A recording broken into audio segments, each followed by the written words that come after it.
Hoy nos encontramos en la puerta de la comisaría tercera de nuestra ciudad, donde están a punto de cargar las motos que han sido secuestradas, que ustedes ven, han sido sacadas aquí a la vereda para ser trasladadas en este camión batea con aquel carro acoplado que pertenece a Vialidad de la provincia.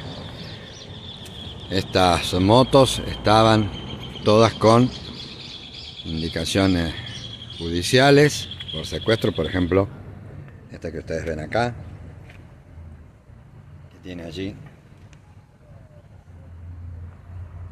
y esta también, tienen todas las órdenes judiciales, y que estaban aquí en el garaje de la comisaría. Fíjense, todas tienen identificación. Aquí vemos otra, también todas correspondientes a distintos secuestros que realizó la policía con orden judicial.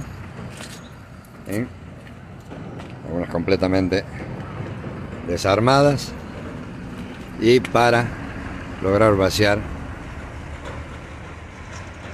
el depósito, el garaje de ahí al costado de la comisaría tercera. Bueno, como decíamos, van a ser trasladadas en este camión batea que es de Vialidad de la provincia, a que se ha negado también este carro transportador.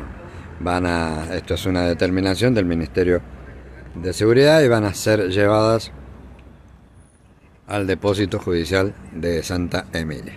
Además debemos informarles que también otro camión de este mismo tipo se ha dirigido a donde está radicado el comando radioeléctrico de nuestra ciudad, porque se llevaron vehículos móviles que estaban ya en desuso e incluso dados de baja inventarialmente, y que estaban ocupando un lugar ahí que van directamente a descarte.